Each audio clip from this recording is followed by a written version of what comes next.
विश्व 24 न्यूज हर पल आपके साथ। माझी मागणी या शहरवासियांच्या वतीने हे आहे की आपण जे अधिकारी जे कर्मचारी त्यांनी निष्काळजीपणा दाखवले, ज्याच्यामुळे 8 लोकांचा आणि त्याच्यामध्ये खूप लहानसा एक छोटासा मुलगा त्याचे फोटो बघून म्हटलं कुणालाही हे वाईट वाटणार की असा प्रयत्न केले असते तर नक्की मला असं वाटतं की टाइमली हेल्प मिळाली असती तर बहुतेक त्यांचा जीव वाचला असता। आता आपण त्यांच्यावर कारवाई केली नाही तर बहुतेक जे दुसरे कर्मचारी आहेत त्यांची हिंमत वाढते आणि त्यांना असं वाटतं की आपल्या इतकं होऊन सुद्धा आमच्यावर कशी प्रकारची कारवाई झालेली नाही आहे। पण माझी अपेक्षा हेच आहे की जिल्हा प्रशासन माणुसकीच्या दृष्टीने नियम सगळं सोडलं तरीही माणुसकीच्या दृष्टीने आपण विचार करायला पाहिजे आणि जे कोणी असते त्यांच्या बाबतीत कारवाई करायला पाहिजे। त्यांच्यावरच गुन्हा दाखल केला, त्यांच्यावरच गुन्हा दाखल झालेला आहे। म्हणजे हे वेगळंच प्रकार मला हे बघायला मिळालेलं आहे की ज्या माणूस मेलेला आहे त्याच्यावरच हे केलेलं आहे। आणि जसा फारुख भाई आणि आमचे दुसरे पदाधिकारी सांगत होते की खूप सारे म्हणजे शादीखाने सुद्धा तिथे चाललेले आहेत। म्हणजे हे सामान्य लोकांना माहित आहे, पत्रकारांना माहित आहे, हे अधिकाऱ्यांना जेव्हा माहित असून सुद्धा त्यांनी डोळे झाकलेले असेल तर मी त्यांना थेट प्रश्न विचारतो, हे इलिगल बिझनेस ऑपरेट करण्यासाठी आपल्याला दर महिन्याला पॅकेट येतो की दर आठवड्याने पॅकेट येतो? आपल्याला जे हप्ता मिळत असेल ते दर आठवड्याने मिळत आहे की दर महिन्याला मिळत आहे हे तुम्ही सांगा। नाहीतर असं ऍक्सिडेंट होणं आणि जे माणूस गेलेला आहे त्याच्यावर आपण FIR दर्ज करणे। मग जिल्हाधिकाऱ्यांना मी विनंती करतो की तुम्ही याच्यावर लक्ष घालून महानगरपालिकेचे जे दोषी कर्मचारी अधिकारी असतील त्यांच्यावर एक FIR रजिस्टर करायला पाहिजे। MIMची मागणी काय राहणार? ही मी जे बोललेलं आहे ना की जे इलिगल कन्स्ट्रक्शन तिथे आहे किंवा इलिगल बिझनेसेस तिथे जे फ्लरिश होत आहे सगळं मीडियानाही ते उपस्थित होत, त्यांना सगळ्यांना माहित आहे, सामान्य लोकांना माहित आहे। मग कमिशनरला का माहित पडत नाही? याचा अर्थ एकच आहे ना की काहीतरी साठगाठ तुम्ही घेत नसेल कमिशनर साहेब, मग तुमच्या खालचे अधिकारी काहीतरी साठालोटा करत असेल त्यांच्यासोबत, तर हे सगळ्यांवर आपण नियंत्रण आणा। महानगरपालिकेच्या फायर ब्रिगेड डिपार्टमेंट जे आहे, मला असं सांगण्यात आले 8 गाड्या आहेत, 7 आहे, त्याच्यापैकी 3 काम करणारे नाही आहे। म्हणजे आपण काय होतं की जेव्हा प्लेनचं ऍक्सिडेंट होतं मग सगळे एअरपोर्टची सिक्युरिटी रिव्ह्यू करण्यात येते। एका फायर ब्रिगेडचा इन्सिडेंट होतो त्याच्यामध्ये 8 लोक, मग त्याच्यानंतर सगळ्यांना करता येईल आपल्याकडे 7 फायर ब्रिगेड होते त्याच्यामध्ये 3 तर कामच करत नाही आहे, ते उभे आहेत। तर असं न करता म्हणजे आपण प्रिकॉशनरी मेजर्स असं इमर्जन्सीचे सिच्युएशन जे आहे त्याच्यासाठी हाताळण्यासाठी आपण केलं असतं तर बहुतेक मला असं वाटतं हे जीव वाचलं असतं। मला असं वाटतं की हे एक क्रिमिनल मर्डर सारखा एक आहे आणि हे मर्डर जे आहे ते करण्यामध्ये महानगरपालिकाचे जे कर्मचारी आहे, फायर ब्रिगेड डिपार्टमेंटचे जे लोक आहेत त्यांच्यावर मनुष्यवधाचा गुन्हा रजिस्टर व्हायला पाहिजे। सर, आपण 2 मेळावे देखील आज घेत आहेत महापालिकेच्या अनुषंगाने, याची काही तयारीची पायाभरणी सुरू आहे आता किंवा भूमिका कशी असणार आहे महापालिकेच्या संदर्भात MIMची? नाही, महानगरपालिकेचं बघा आमच्याकडे असं नाही आहे की काही फॅमिली रूल आहेत। आमचे जे जिल्ह्याचे प्रमुख असते ते आमचे प्रमुख आहे। आता फारुख शाब्दी साहेब इकडचे आहे, आमचे अतिक सर जे आहे ते गोवंडीचे आहे, ते आम्हाला प्रस्ताव देतील आणि त्या अनुषंगाने एक गोष्ट मात्र नक्की आहे, जसं मी ऑलरेडी घोषणा केलेली आहे, पूर्ण ताकदीने आम्ही महानगरपालिका, नगरपालिका, जिल्हा परिषद, पंचायत समितीचे इलेक्शन्स आम्ही लढणार आहे। कारण आता 10-12 वर्षामध्ये MIM खूप वाढलेली आहे। लोकांनी आमच्या कामाच्या बाबतीत आम्ही कशा प्रकारे काम करतो हे बघितलेले आहे आणि 10-12 वर्षापूर्वी ज्या प्रकारे लोक आम्हाला आमच्यावर बोट दाखवायचे हे जातीवादी पार्टी आहे आणि हे कम्युनल पार्टी आहे, तर हे सगळं पुसलेलं आहे। आम्ही 10-12 वर्षामध्ये जे लोकांनी काम केलेले आहे, आज मला वाटत नाही आहे की सोलापूरमध्ये कोणी फारुख शाब्दीला एक कम्युनल लीडर म्हणून बघत आहे। त्यांनी आपल्या कामाच्या आधारावर त्यांनी आपली स्वतःची इमेज आणि पार्टीची इमेज तसं जसे आमचे दुसऱ्या जिल्ह्यातले सगळे लोक आहेत त्यांनी सगळ्यांसाठी काम करून जे दाखवलेलं आहे.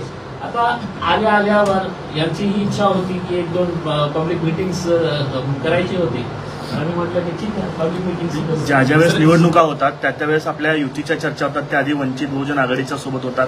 नंतर मागच्या वेळेस आपण महाविकास आघाडीला देखील प्रस्ताव दिलेला होता की सोबत लढूयात म्हणून. आता काही महापालिकेच्या अनुषंगाने कोणासाठी प्रस्ताव असणार आहे? मी हे जाणून की कुठल्याही प्रकारची युती होणार नाही.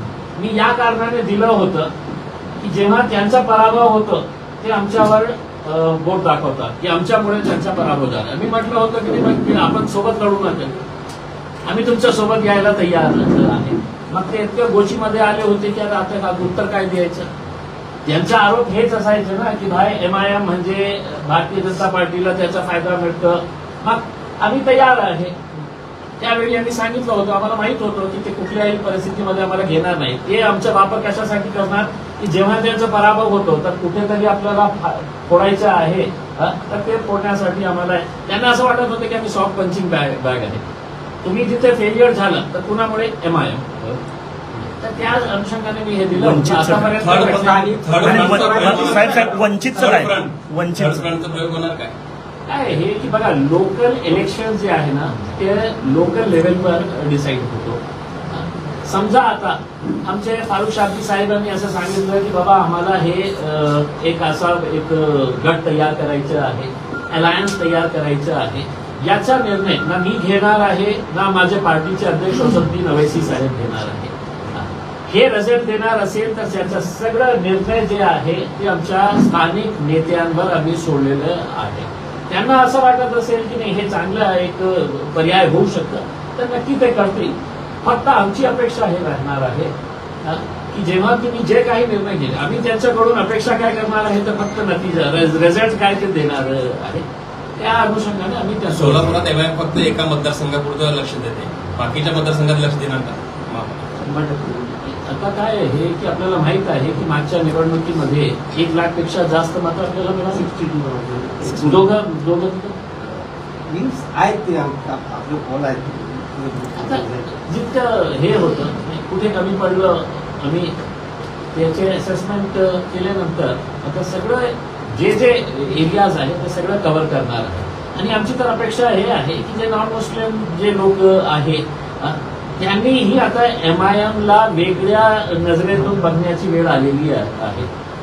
ज्या असदुद्दीन अवैसीच्या बाबतीत आपण एका जातीवादी नेता म्हणून आपल्या लोकांमध्ये ज्याच्यामध्ये मीडियाचाही खूप मोठा रोल होता की त्यांची इमेज तयार करण्यात. आता ते माणूस आम्हाला अभिमान आहे की भारताचं नेतृत्व करण्यासाठी ते अरब देशामध्ये जाऊन भारताचं नेतृत्व त्याने आपल्या जातीच्या आधारावर नाही, त्याने एक प्रामाणिक भारतीय म्हणून ते गेलं होतं. आणि आपल्या सगळ्यांना याचा अभिमान वाटायला पाहिजे की जेव्हा आपल्या देशावर एक गंभीर परिस्थिती आली होती तर सर्वात ताकदीने बोलणारा कोणी नेता या देशामध्ये होता तर ते असदुद्दीन अवैसी साहेब होते. वंचित बहुजन आघाड़ी ने एक ट्वीट किया तुम्हारा टैग करून तसं म्हणतात की सुनने में आया कि देवेंद्र फडणवीस के बहुत फोन आते हैं आपको आजकल, औरंगाबाद में शिंदे सेना को खत्म करके भाजपा की जगह बनाने के लिए आपने कॉन्ट्रैक्ट किया है. असदुद्दीन ओवैसी को ये सब पता है क्या और औरंगाबाद के सब कार्यकर्ताओं को पता है क्या ये ट्वीट? काय आहे की मागच्या काही दिवसामध्ये आपण बघितलं असेल की आपले जे कॅबिनेट मंत्री आहेत, समाज कल्याण मंत्री, ज्यांचं नाव मी परिवार कल्याण मंत्री ठेवलेलं आहे, त्यांच्या बाबतीत मी खूप सारे पुरावे दिलेले आहेत की कशा प्रकारचे भ्रष्ट कारभार सुरू आहे. आपल्याला सर्वांनी बघितलं असेल आणि मी मीडियाचाही धन्यवाद देतो ज्या प्रकारे आपण हे मुद्दा घेतलेला आहे. एका रिक्षा चालवणारा माणूस जे खूप अभिमानाने बोलतो, आम्हालाही आनंद आहे की एका रिक्षा चालवणारा माणूस आमदार होतो, खासदार होतो, हे लोकशाहीची ताकद आहे. आणि याचा अर्थ हे आहे का की आपण हे तो 64 कोटीची एक हॉटेल आपण विकत घेतो आपल्या परिवाराच्या नावाने. मग दुसरा MIDCचा जे लँडचं प्रकरण मी बाहेर काढलं, 106 कोटी रुपयामध्ये आपण अल्कोहोलची दारूची फॅक्टरी तयार करणार आहे. आणि त्याच्या ऍप्लिकेशनमध्ये त्यांनी दिलेले आहे की 26 कोटी रुपये आम्ही स्वतःहून आपलं सेल्फ कॉन्ट्रीब्युशन असणार आहे. ठीक आहे, सेल्फ कुठून आणणार हे आम्ही प्रश्न उपस्थित केले. मग MIDCला आम्ही प्रश्न उपस्थित केले की 60 असे एंटरप्रिन्युअर्स आणि छोटे छोटे इंडस्ट्रियलिस्ट होते की जे आज भाड्याने जागा घेऊन शेंद्रा इंडस्ट्रियल एरियामध्ये ते काम करत आहे. आपली छोटी छोटी इंडस्ट्रीज एंटरप्रिन्युअरशिप ते करत आहे. आणि ते 60चे 60 जे आहे ते शुद्ध मराठी महाराष्ट्रीयन लोक आहेत. मग आपण मंत्री साहेबांना बीडच्या प्रकरणामध्ये त्यांचं उत्तर ऐकलं असेल, काय मराठी महाराष्ट्रीयन लोकांनी कारभार करायचं का नाही? करा, पण अशा प्रकारचे धंदे नको करा. की ते 60 लोकांनी MIDCला पत्र लिहिले होते की आम्हाला जागा द्या, आम्ही ते जागा विकत घ्यायला तयार आहे, आम्ही अनेक वर्षापासून भाड्याची जागा घेऊन आपण कारभार हे करत आहे, इंडस्ट्री चालवत आहे. मग सगळे नियम लावून सगळ्या नियमांची नंतर ऐशी तैशी करून MIDC ते डिरिझर्व करतो आणि डिरिझर्व केल्यानंतर हे प्लॉट त्यांना विना ऑप्शन आपण मी बघितलं असेल की मी MIDC ऑफिसला गेलो होतो तर त्यांची पुस्तिका सोबत घेऊन गेलो होतो आणि त्यांनाच विचारलं की 1 नंबर रूल तुमच्या MIDCच्या इज ऑफ डुईंग बिझनेस मध्ये काय आहे. तर हे आहे की कोणताही प्लॉट आपल्याला कुणाला द्यायचे असेल 20% शिल्लक राहिलेले प्लॉट्स पैकी तर त्याचं ऑप्शन करावं लागतं. मग ऑप्शन मॅडम का नाही केलं तर गप्प. मॅडम न्यूजपेपरमध्ये ऍड द्यावा लागतं, हे तुमचा नियम सांगतो की न्यूजपेपरमध्ये ऍड द्यावा लागतं की हे प्लॉट आम्ही विकायला काढलेले आहे. दिलं का तर अधिकारी साहेब गप्प मौन. याचा अर्थ हे आहे की तुम्ही कुठेतरी आपला एक पॉवरचा सत्तेचा दुरुपयोग करत आहे. मग त्याच्यानंतर 5.5 कोटी रुपयाची हे प्रॉपर्टी, 1.5 कोटीची ती प्रॉपर्टी, मग त्र्यंबकेश्वर नाशिकला आपला रिसॉर्ट तयार होत आहे, शाजापूरला आपली हॉटेलचं काम सुरू आहे. हे खोके किती आपल्याकडे आता राहिलेले आहे? हे सगळं खोक्याचे पैसे असेल ना, कोट्यवधी रुपयामध्ये तुम्ही हे सगळं प्रॉपर्टी इकट्ठा करत आहे. तर हे जेव्हा मी मुद्दा उपस्थित केला तर इनिशियली मला थांबवण्यासाठी त्यांनी काय केलं की काही गुंड लोकांना माझ्याकडे पाठवण्याचं हे केलं की इम्तियाजच्या घरावर जाऊन आम्ही शेण फेकणार. म्हटलं तुमची माझी तयारी आहे, तुम्ही चर्चा करायला येत असेल तर माझी तयारी आहे की मी चर्चा करतो, तुम्हाला जे डॉक्युमेंट्स पाहिजे मी देतो. पण अशा प्रकारचे शेण भेद हे तुम्ही आणणार तर मी काही गप्प बसणार नाही आहे. तुम्हाला जसं उत्तर पाहिजे तसं उत्तर मी देऊ. अशा प्रकारचं तुम्ही भाषा वापरली. दुसरा म्हणजे मग त्यांनी काय केलं, काल त्यांनी सगळ्या पोलीस स्टेशन्सला पर्सनली फोन केला. पालकमंत्र्यांनी पोलीस कमिशनरांना फोन केला की त्यांनी एका शब्दाचा वापर केलेला आहे आणि त्याच्यामुळे एका समाजाच्या भावना दुखावलेल्या आहेत, तर तुम्ही FIR रजिस्टर करा. तर अनेक पोलीस अधिकारी मला फोन केले की साहेब आम्ही काय करू सर, ते आम्हाला धमकी देत आहे, तुझ्या ट्रान्सफर करून टाके, आत्ताचा आत्ता तू FIR रजिस्टर कर. आणि त्याच्या दबावाखाली येऊन त्यांनी FIR माझ्या विरोधात रजिस्टर केलं. मी अधिकाऱ्यांना सांगितलं की बाबा ठीक आहे, ते सरकार आहे त्यांची, तुम्ही कशाला त्रास घेता, तुम्हाला जे करायचं आहे तुम्ही करा. मग त्यांनी FIR रजिस्टर केली. त्यांना माहीतच नाही होतं की जे डॉक्युमेंट संजय शिरसाट साहेबांचा जे डॉक्युमेंट आहे की ज्याच्यावर त्यांनी वर्ग 2ची आमच्या SC समाजातले गोरगरीब लोकांची जमीन त्यांनी कलेक्टरला हाताशी धरून कशा प्रकारे आपल्या मुलांच्या नावावर ट्रान्सफर केली, त्या डॉक्युमेंटवर काय लिहिलेलं आहे तर ते शब्द आहे. आता त्यांच्या डॉक्युमेंट मी आज दाखवले. मग हे सगळे जे पोलीस स्टेशनच्या समोर जाऊन इम्तियाज जलील मुर्दाबाद हे जे बोलत होते, आता त्यांना वाटलं की आपण तो फसलं. महाराष्ट्र राज्याच्या सरकारच्या डॉक्युमेंटवर हे लिहिलेलं आहे. आता ते डॉक्युमेंट माझ्याकडे घेण्यासाठी खूप सारे ते समाजाचे लोक माझ्याकडे आले, द्या ना आम्हाला पेपर द्या, आम्ही आता निवेदन देणार आहे डिव्हिजनल कमिशनरला, कलेक्टरला, पोलीस कमिशनरला. हे सगळं फक्त या कारणाने होत आहे की मला कुठेतरी गप्प बसवण्यासाठी. आणि हे जे लोक आता ट्रोल करू लागले की देवेंद्र फडणवीस फोन करत आहे, त्या जलीलला दररोज फोन करत आहे, तर मी उत्तर देताना आज मीडियाला हे सांगितलं की देवेंद्र फडणवीस नाही, मला डोनाल्ड ट्रम्पचे फोन येऊ लागले.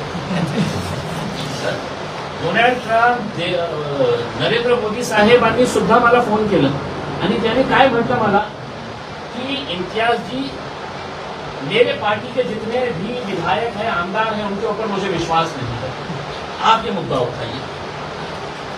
अब देवेंद्र फडणवीस साहेबांनी फोन केला की माझ्या पार्टीचे जे आमदार त्या शहरामध्ये आहेत त्यांचाही अशा प्रकारचा मोकळ कारभार सुरू आहे म्हणून ते गप्प बसलेले आहे. म्हणून डोनाल्ड ट्रम्पचा फोन दररोज येतो मला, मोदी साहेब फोन करतात, देवेंद्र फडणवीस साहेब. साहेब हा नेमका हाच विषय की काही दिवसांपूर्वी तुम्ही एक इंटरव्ह्यूमध्ये असं म्हणालात की दूध किसने जलाया, ते दुधाचा चटका बसलाय सगळ्यांना, त्याच्यावरनं झालंय का? आता काय आहे की त्यांचे जे खालचे जे आहे ना, त्यांना असं वाटतं की मी कुठल्याही प्रकारचं उत्तर द्यायचंच नाही याचं बाबतीत. बोललं ते सगळं ट्रोल करायला सुरुवात करतं. माझ्यासाठी तो विषय संपलेला आहे म्हणून त्याच्या बाबतीत राहुल गांधीने एक लेख लिहिला होता निवडणूक आयोगाविषयी, त्याबद्दल आपलं काय मत आहे? त्यानंतर देवेंद्रांनी लिहिला. मी सहमत आहे कारण आपण हे महाराष्ट्रातले काही इलेक्शनचे रिझल्ट बघितले. माझं स्वतःचं उदाहरण देतो. मी सेकंड लास्ट हेलिकॉप्टर मी लीड करत होतो. 56,000 पर्यंत माझी लीड होती. ते लास्टच्या राऊंडमध्ये संपली 2,000नी. तुम्ही दुसरे अजून किती कॅन्डिडेट्स आहे की ज्यांच्या रिझल्ट कशा प्रकारे चेंज करण्यात आलं. एक मनसेचं कॅन्डिडेट होतं, त्याचं स्वतःच्या परिवारातले मतं मिळाले नाही, 0 आहे त्याचं. म्हणजे परिवारातले कमी से कम उसकी बीवी तो देंगी ना, तो बीवी ने भी नहीं दिए, बच्चों ने भी नहीं दिए, मां ने भी नहीं दी, 0 मतं. हे सगळं नाही आहे का? माझी अपेक्षा हे आहे की लोकशाहीमध्ये लोकांना जे पाहिजे, नरेंद्र मोदी साहेबांनी एकदा स्पष्ट करून सगळ्यांना गप्प बसायला पाहिजे. ठीक है, आप लोगों को चाहिए ना बैलेट पेपर के ऊपर, हम इलेक्शन हम बैलेट पेपर के जरिए करेंगे. कशाला इतकं वर्ष काय होईल? ईव्हीएम मशीन होती का? मग माझ्या मनात ही शंका आहे, यांच्या मनात ही शंका आहे, आपल्या मनात ही शंका आहे की कुठेतरी झोल होत आहे. म्हणून एकदा स्पष्ट करून टाका ना, आम्ही पुन्हा बॅलेटमध्ये. बट आपल्याला बघायला मिळेल त्यांची सरकार कुठे जातील. सर, माध्यमांना बोलताना वारंवार घाबरतात, माध्यमांना बोलताना त्यांची भाषा बदलली, ते घाबरलेत का? कोण? संजय सिन्हा. प्रामाणिकपणे इन्क्वायरी झाली तर जेलमध्ये असते, प्रामाणिकपणे. आणि मी काय केलेलं आहे, त्यांना असं वाटतं की मी फक्त त्यांना टार्गेट करत आहे. आता मी यांना टार्गेट केल्यानंतर इतकं लोक मला दुसऱ्या मंत्र्यांच्या आणि नेत्यांचा पुरावे देत आहेत. साहेब हे बघा, यांची प्रॉपर्टी आहे, हे बघा, आणि कुणालाही सोडणार नाही. आता मी काय केलेलं आहे की मी मुख्यमंत्री देवेंद्र फडणवीस साहेब आणि राज्यपालांना पत्र पाठवलं. काल माझा दुसरा रिमाइंडर होता त्यांना, साहेब मला काही वेळ द्या. आपण इतकं मोठं भाषणं करताना की आम्ही भ्रष्टाचार मुक्त महाराष्ट्र करू करते, मी त्या भ्रष्टाचाराचा तुम्हाला पुरा एन्सायक्लोपीडिया आहे तुमच्या हातात मी देतो. मी अंबादास दानवे जे विरोधी पक्ष नेते आहे विधान परिषदचे, त्यांना दिलेलं आहे. अपेक्षा आहे की कमीत कमी ते विधान परिषदेमध्ये विधानसभामध्ये ते उचलतील. मुख्यमंत्री फक्त मला टाईम का देत नाही, राज्यपाल काय टाईम देत नाही, सगळा पुरावा तुम्हाला देतो ना. आणि मग मी काय केलं, आणि समजा त्यांनी नाही दिलं तर मुख्यमंत्र्याचे जे जे भाषण भ्रष्टाचारच्या संबंधित आहे ते सगळं काढलेलं आहे. आता मुंबईमध्ये जाऊन किंवा महाराष्ट्रामध्ये जिथे जिथे आमची सभा होणार तर इथे येणार आपल्या प्रचारासाठी, मग तेच भाषण करणार की आम्ही किती स्वच्छ कारभार चालवत आहे, ते त्यांचे भाषण मी त्यांना ऐकवणार आहे. आणि त्यांचं भाषण म्हणजे कुठल्या प्रकारचं भाषण, अजितदादाचं, अशोक चव्हाणच्या बाबतीत आहे, विखे पाटलांच्या बाबतीत आहे, हे दुसरे ते मंत्री राणे साहेब, हे सगळ्यांच्या बाबतीत त्यांनी काय काय बोलले होते, मी नाही बोललो. ते काय बोलले होते ते पुन्हा आठवण करून देण्यासाठी त्याचे रील्स तयार करून पूर्ण महाराष्ट्रामध्ये जिथे त्यांची सभा होईल दुसऱ्या दिवशी आम्ही तिथे ते स्क्रीनवर दाखवणार. भ्रष्ट पुरावे घेऊन जाणार म्हणताय, राजीनाम्याची मागणी असणार आहे. दूर करणार, खाल वरपासून तर खालपर्यंत सगळे खाणारे बसलेले आहेत. नाही तर काय मुख्यमंत्र्यांना हे काही मीडियामध्ये दिसलं नाही का संजय शिरसाटचा? माझी तर प्रामाणिक अपेक्षा हे होती की जेव्हा बीडचं प्रकरण घडलं होता त्याच दिवशी त्यांनी एक हाय लेव्हल इन्क्वायरी लावायला पाहिजे होतं की कलेक्टर ऑफिसच्या लोकांनी कशा या मंत्र्यांना खुश करण्यासाठी किंवा ते प्रॉपर्टी देण्यासाठी कशा प्रकारचे लॉचं सगळं हे करून त्यांना मदत केली होती. साहेब आता मी सांगताना इंटरव्ह्यू फक्त अनेक मंत्र्यांचे पुरावे आले. आता पुढचं टार्गेट कोण आहे? सीएम असलं तर कोण असतं? मी काय हे तुम्ही आता माझ्या जिल्ह्यामध्ये त्या कमी आहे का? अनेक मंत्र्यांची मुलं त्याबद्दल आहे ना. आहे ना माझ्या मराठी टार्गेट कोण असतं? नाही मी देतो ना सरप्राईज करायला पाहिजे मैं अभी से बोल रहा हूँ तो वो पूरे कागजात. आता मी तुम्हाला सांगतो संजय शिरसाटला तुम्ही उठल्यावर टीव्ही चॅनलवर दोन संजय तुम्ही बघतो दररोज सकाळी. दोन संजय आहेत. उठल्यावर तेच तोंड आपल्याला बघावं मिळतं. संजय राऊत, संजय शिरसाट. तर संजय शिरसाट जे जगाच्या सर्व मुद्द्यावर बोलतो, जगाच्या सर्व मुद्द्यावर बोलतो, ते सिरिया, पॅलेस्टीन आणि इस्रायलचं काय चाललेलं आहे, डोनाल्ड ट्रम्प, एलोन मस्क कशाला भांडत आहे, काय चाललेलं आहे, ते सगळ्या मुद्द्यावर बोलणारा माणूस ते म्हणतो की मी 8 दिवसानंतर बोलला. 8 दिवसात कशासाठी? 8 दिवसामध्ये त्यांनी मोठे चार्टर्ड अकाउंटंट्सला घरी बसवले की बाबा हे माझं अकाउंट, हे माझ्या मुलाचं अकाउंट, हे माझ्या दुसऱ्या मुलाचं अकाउंट, हे माझ्या बायकोचं. आता अकाउंटमध्ये तर काही दिसत नाही. बायकोच्या अकाउंटवर 25 लाख रुपये वर्षाची उत्पन्न आहे. कर्ज किती आहे बँकेने दिलेली आणि प्रायव्हेट फंडांनी 12.5 कोटी रुपये. 12.5 कोटी रुपये, 25 लाख वर्षाची त्याची उत्पन्न आहे.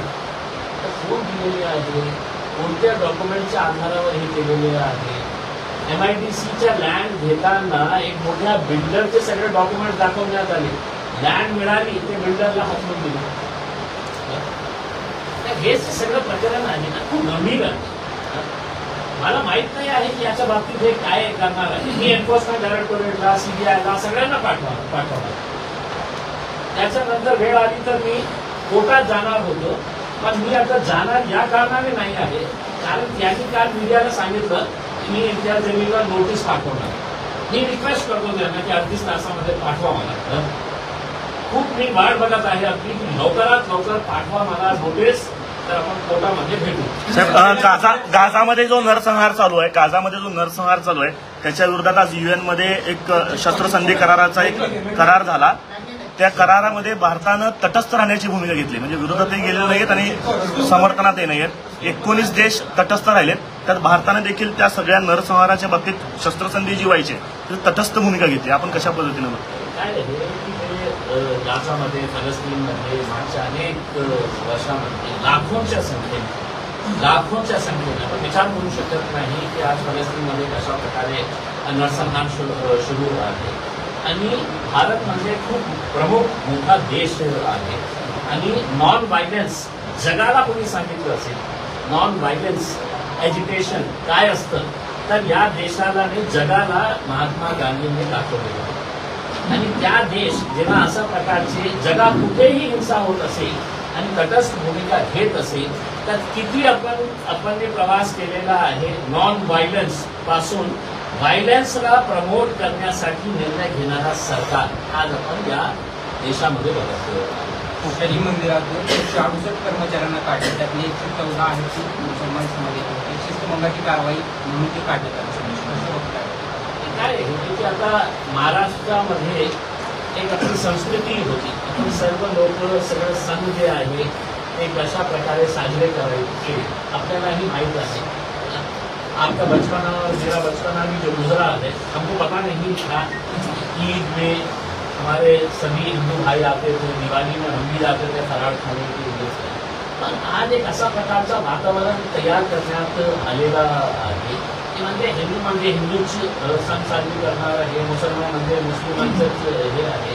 सण आला की आपल्याकडे वेगळा पोलिसांचा ताण वाढू लागला की बाबा हे सण आता शांततेने करणे असं. आणि हे जे आपलं तुम्ही जे म्हटलेलं आहे शनी शिंगणापूरच्या बाबतीत बघा या देशाची संस्कृती होती आणि अनेक ऐसे मंदिर आहेत कि जहाँ पर मंदिर किसी भगवान की है, फूल की दुकान जो है वो किसी मुसलमान की है, नारियल कोई और बेच रहा है, अगरबत्ती कोई और बेच रहा है, लेकिन ये सब मिल के जाते थे तो उस भगवान की पूजा के सामने ये सब सामने. लेकिन आज माहोलच तसा तयार करण्यात आलेला आहे. आणि समजा मी त्याचा विरोध केला ना तर ते फौरन मला नाही का देश विरोधी देश विरोधी, तू कशाला बोलतो, तू आमच्या मंदिराबाबतीत कशाला बोलतो, आम्ही घेतलेला निर्णय आहे आमच्या भगवानच्या बाबतीत तू कशाला बोलतो, अशा प्रकारचे कमेंट्स करणारे जे बिनलोक आहे, ज्यांना काही काम राहिलेलं नाही आहे, असे अनेक लोक आपल्याला बघायला. सर, गेल्या अनेक दिवसांपासून बच्चूकडून तालुक्यात उपोषण सुरू होतं आणि जवळपास कार्यकर्ते आता आज त्यांनी उपोषण सुरू केलं आहे. कशा पद्धतीने सर, मला त्याला जोडून एक प्रश्न विचारायचा आहे आपल्या. सर समिती गठीत करण्याचा आणि सर त्याला जोडून एक अतुल सावे असं म्हणतायत की आम्ही आश्वासनच दिलं होतं कर्जमाफीचं. नाही, हे फालतू धंदे आहे. जेव्हा सरकार समिती तयार करतो याचा अर्थ हे होतो की त्यांना काही निर्णय घ्यायचा नाही. म्हणजे काय ना, कमिटी पे कमिटी. मग हे कमिटी काही वर्ष लावणार, काही महिने लावणार आणि त्याला स्टडी करण्यासाठी त्याच्या बाबतीत निर्णय घेण्यासाठी दुसरी कमिटी तयार करण्यात.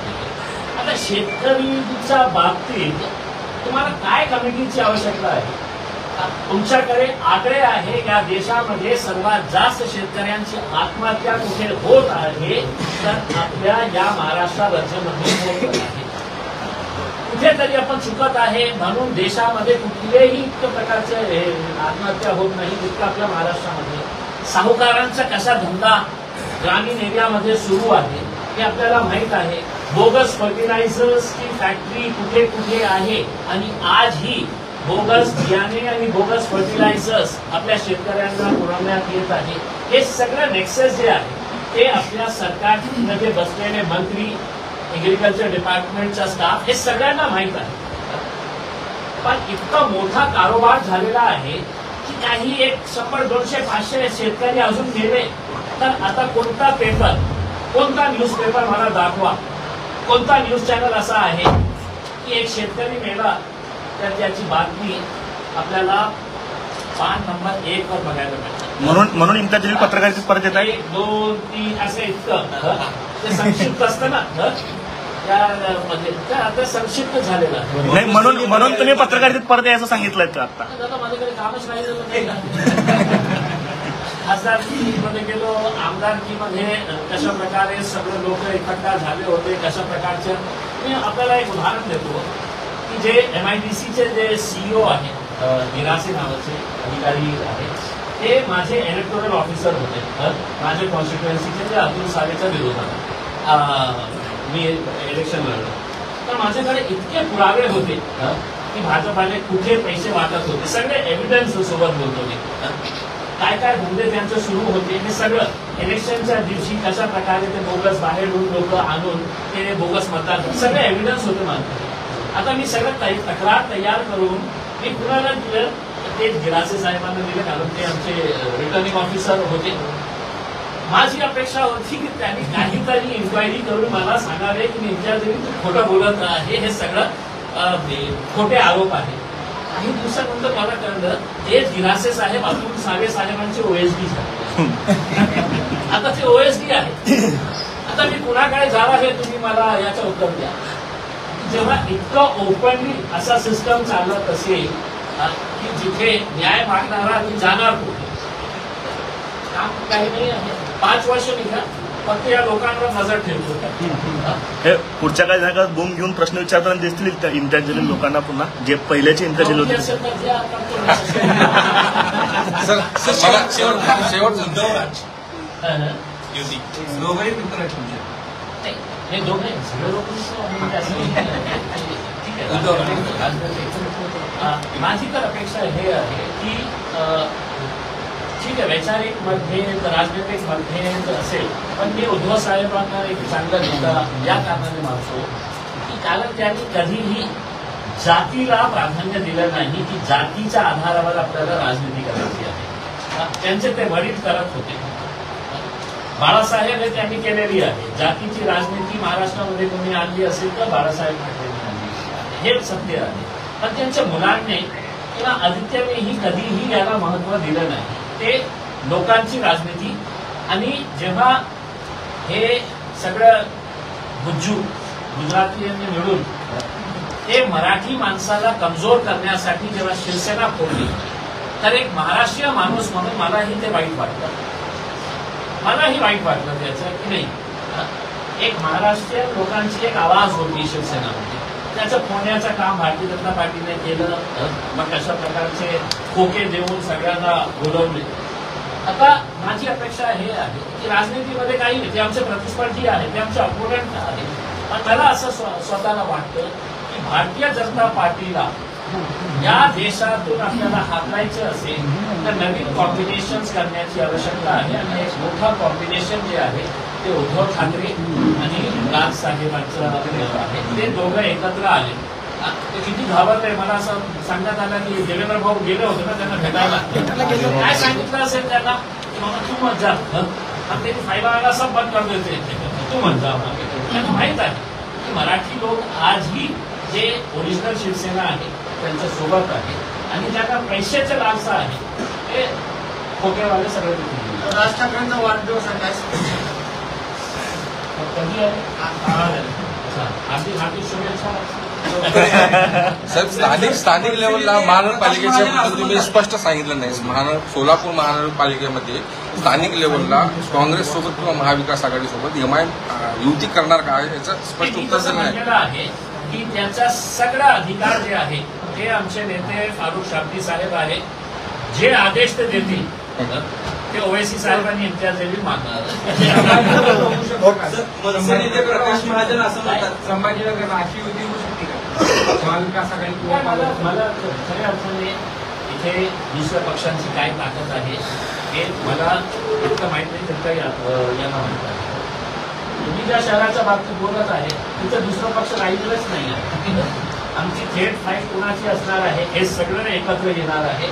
आणि तुम्ही मागच्या अनेक दिवसापासून एक न्यूजपेपर आहे ते मोठे मोठे नेत्यांना इंटरव्ह्यू देतात आहे. तर भाजपचे घेतले, एकनाथ शिंदेचे घेतले, अजित पवारांचे घेतले आणि दुसरा उद्धव ठाकरे घेतले. आणि पत्रकारांनी प्रश्न विचारला त्यांना की तुमची फाईट कुणाशी आहे का? की चारी ते काय म्हटले MIM सोबत होते. आम्ही तिथे खूप ताकदवर आहे. तर आम्हाला तिथे काही रायट्स करण्याची आवश्यकता वाटत नाही. सर, मनसे नेते प्रकाश महाजन असं म्हणतात की कोणत्या शब्दाने समाजाचा अवमान होतो याचं भान इम्तियाज जलीलांनी राखलं पाहिजे. मागच्या काही दिवसामध्ये ते पण खूप हेडलाईन्स मध्ये येत आहे. मला काय बोलायचं आहे ते त्याचा निर्णय मी करणार आहे. फक्त दुसरा नेता मला हे सांगू शकत नाही. मला माहीत होतं हे जे शब्द आहे हे शब्दवर बंदी आणण्यात आलेली आहे. मग बंदी फक्त इम्तियाज जलीलवर आहे. महाराष्ट्र सरकारचा डॉक्युमेंट मी आज दिलेला आहे. माझ्या फेसबुक पेजवर ते डॉक्युमेंट मी टाकलेला आहे. त्या महाराष्ट्र सरकारने ते वापरू शकतं. इम्तियाज जलीलने वापरला की इमिजिएट सगळ्यांची भावना दुखावली आणि सगळे गेले पोलीस स्टेशनच्या समोर. इम्तियाज जलील मुर्दाबाद मुर्दाबाद. आता तेच मुर्दाबाद जे आमचे जिल्हाधिकारी आहेत त्यांच्या विरोधात करा. संजय शिरसाट साहेबांना मी आवाहन करतो, आपल्या समाजाशी प्रामाणिक असेल तर तुम्ही एक पत्र लिहा की जिल्हाधिकाऱ्यांवर ही असाच प्रकारचा FIR व्हायला पाहिजे.